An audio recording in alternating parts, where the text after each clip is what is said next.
ದಕ್ಷಿಣ ಕನ್ನಡ ಜಿಲ್ಲೆಯಲ್ಲಿ ಇವತ್ತಿನಿಂದ ಮದ್ಯ ಮಾರಾಟಕ್ಕೆ ಅನುಮತಿ ಸಿಕ್ಕಿದೆ. ಉಳ್ಳಾಲದಲ್ಲೂ ಕೂಡ ಈಗ ಅದರ ಪರಿಣಾಮವನ್ನು ನೋಡ್ತಾ ಇದ್ದೇವೆ. ತೊಕ್ಕೊಟ್ಟು ಜಂಕ್ಷನ್ ಬಳಿ ಮದ್ಯಪ್ರಿಯರು ಸೇರಿದ್ದಾರೆ. ವೈನ್ ಶಾಪ್ನ ಎದುರು ಜನರ ದಂಡು ಕಂಡು ಬರ್ತಾ ಇದೆ ಎನ್ನುವಂಥ ಮಾಹಿತಿ ಬರ್ತಾ ಇದೆ. ಇನ್ನು ಸಾಮಾಜಿಕ ಅಂತರವನ್ನ ಈ ಮಧ್ಯೆ ಪಾಲನೆ ಮಾಡುವ ನಿಟ್ಟಿನಲ್ಲಿ ಪೊಲೀಸರು ಕೂಡ ಅಲ್ಲಿ ಪ್ರಯತ್ನಗಳನ್ನ ಮಾಡ್ತಾ ಇದ್ದಾರೆ. ಅಂದ್ರೆ ಆಲ್ಮೋಸ್ಟ್ 40 ದಿನಗಳ ಬಳಿಕ ಈಗ ಎಣ್ಣೆ ಮಾರಾಟಕ್ಕೆ ಅವಕಾಶಗಳು ಸಿಕ್ಕಿರುವಂತಹ ಪರಿಣಾಮ ಮುಖ್ಯವಾಗಿ ತೊಕ್ಕೊಟ್ಟು ಪೇಟೆಯ ಮುಂಭಾಗದಲ್ಲಿ ಇರುವಂತಹ ಒಂದು ವೈನ್ ಶಾಪ್ ಏನಿದೆ ಅದರ ಮುಂದೆ ಜನರ ದಟ್ಟಣೆ ಕಂಡು ಬರ್ತಾ ಇದೆ. ಜನರು ಬೆಳಗ್ಗಿನಿಂದಲೇ ಸರತಿ ಸಾಲಿನಲ್ಲಿ ನಿಂತು ಮದ್ಯ ಖರೀದಿಯ ನಿಟ್ಟಿನಲ್ಲಿ ತೊಡಗಿಕೊಂಡಿದ್ದಾರೆ.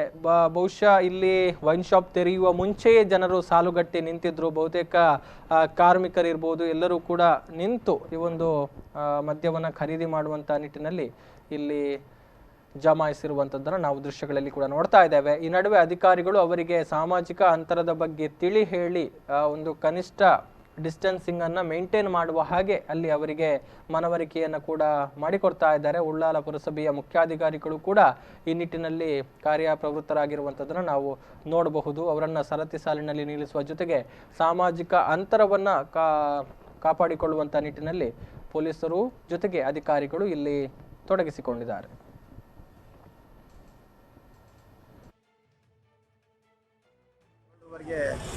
ಸ್ವಲ್ಪ ಸಡಿಲಿಕೆ ಮಾಡಿದ್ದಾರೆ. ಎಲ್ಲ ಅಂಗಡಿಗಳು, ವೈನ್ ಶಾಪ್ಗಳು ಮತ್ತು ಎಲ್ಲ ಜನರಿಗೆ ಬೇಕಾದ ಅಗತ್ಯ ವಸ್ತುಗಳ ಬಗ್ಗೆ ಓಪನ್ ಮಾಡಿದ್ದಾರೆ.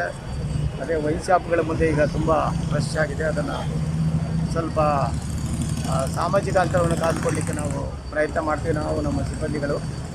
ಮತ್ತು ಜನರು ಸಹ ಅದನ್ನು ಅರ್ಥ ಮಾಡ್ಕೋಬೇಕು. ಜನರಿಗೆ ಜವಾಬ್ದಾರಿ, ಅವರ ಆರೋಗ್ಯ ಅವ್ರದ್ದೇ. ನಾವೆಲ್ಲವನ್ನು ಪ್ರತಿಯೊಂದು ಚೆಕ್ ಮಾಡಲಿಕ್ಕೆ ಆಗೋದಿಲ್ಲ. ಅವರ ಆರೋಗ್ಯ ಅವರಿಗೆ ಸಂಬಂಧಪಟ್ಟಿದ್ದು. ಶಿಸ್ತುಬದ್ಧವಾಗಿ ಸಾಮಾಜಿಕ ಅಂತರವನ್ನು ಕಂಡುಕೊಂಡು ಅವ್ರಿಗೆ ಬೇಕಾದ ಕೊಂಡೊಯ್ಯಲಿ. ಅದಕ್ಕೆ ನಾವು ನಮ್ದೇನು ಅಭ್ಯಂತರ ಇಲ್ಲ. ಎಸ್, ಹೆಚ್ಚಿನ ಡೀಟೇಲ್ಸ್ ಕೊಡೋದಕ್ಕೆ ಈಗ ಪ್ರತಿನಿಧಿ ಆರಿಫ್ ಕಲ್ಕಟ್ಟ ನೇರ ಸಂಪರ್ಕದಲ್ಲಿದ್ದಾರೆ. Hello Arif. Hello. Yes, Ullal ವ್ಯಾಪ್ತಿಯಲ್ಲಿ ಹೇಗಿದೆ ಇವತ್ತಿನ ಪರಿಸ್ಥಿತಿ ಅಂತ? ಏನಂದ್ರೆ 40 ದಿನಗಳ ಕಾಲ ಲಾಕ್ಡೌನ್ ಇಂದಾಗಿ ಏನು ಮದ್ಯಪ್ರಿಯರಿಗೆ ಮದ್ಯದ ಅಂಗಡಿಗಳು ಬಂದಾಗಿರೋದ್ರಿಂದ ಈಗ ಏನು ನಿನ್ನೆ ಆದೇಶ ಬಂದಿರೋದ್ರಿಂದ ಇವತ್ತು ದೇರ್ಲಕಟ್ಟೆ ಉಳ್ಳಾಳ ಭಾಗದ ಬಹುತೇಕ ಮದ್ಯದ ಅಂಗಡಿಗಳು ಪ್ರಾರಂಭಿಸಿದ್ದು ಬೆಳಿಗ್ಗೆಯಿಂದನೇ ಏನು ಮದ್ಯಪ್ರಿಯರು ಸಾಲಾಗಿ ನಿಂತಿರುವುದನ್ನು ಕಂಡು ಬರ್ತಾ ಇದೆ. ಪೊಲೀಸ್ ಅಧಿಕಾರಿಗಳು, ಉಳ್ಳಾಲ ನಗರಸಭೆ ಅಧಿಕಾರಿಗಳು ಏನು ಸಾಮಾಜಿಕ ಅಂತರವನ್ನು ನಿಯಂತ್ರಿಸುವುದರಲ್ಲಿ ಕೂಡ ತೊಡಗಿದ್ದಾರೆ.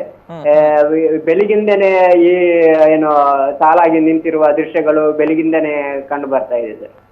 ಎಸ್, ಇನ್ನು ಪೊಲೀಸರು ಜೊತೆಗೆ ಅಧಿಕಾರಿಗಳು ಅವರಿಗೆ ಮನವರಿಕೆ ಮಾಡಿಕೊಡುವಂತಹ ಕೆಲಸಗಳನ್ನ ಕೂಡ ಮಾಡ್ತಾ ಇದ್ದಾರೆ. ಅಂದ್ರೆ ಮುಖ್ಯವಾಗಿ ಏನು ಇಲ್ಲಿ ಸಾಮಾಜಿಕ ಅಂತರವನ್ನ ಕಾಪಾಡಿಕೊಳ್ಳೋದು ದೊಡ್ಡ ಚಾಲೆಂಜ್ ಆಗಿದೆಯಾ, ಹೇಗೆ ಅನ್ನುವಂಥದ್ದು? ಏನಂದ್ರೆ ಈ ಉಳ್ಳಾಲ ಮತ್ತು ಕೊನಾಜೆ ಭಾಗದಲ್ಲಿ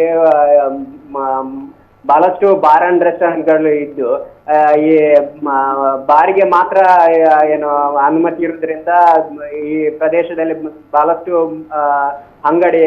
ಮದ್ಯದ ಅಂಗಡಿಯಲ್ಲಿ ಇರೋದ್ರಿಂದ ಪೊಲೀಸರಿಗೆ ನಿಯಂತ್ರಿಸುವುದು ದೊಡ್ಡ ತಲೆಬಿಸಿಯಾಗಿದೆ. ಹಾಗಾಗಿ ಈಗ ಬೆಳಿಗ್ಗಿಂದನೇ ಸಾಲುಗಟ್ಟಾಗಿ ನಿಂತಿದ್ದಾರೆ. ಈ ಬಗ್ಗೆ ಅಧಿಕಾರಿಗಳು ಕೂಡ ಅವರಿಗೆ ಮನವರಿಕೆ ಮಾಡುವ ಕೆಲಸಗಳು ನಡೀತಾ ಇದೆ sir. Yes, thank you Arif ತಮ್ಮೆಲ್ಲ ಡೀಟೇಲ್ಸ್ಗಾಗಿ.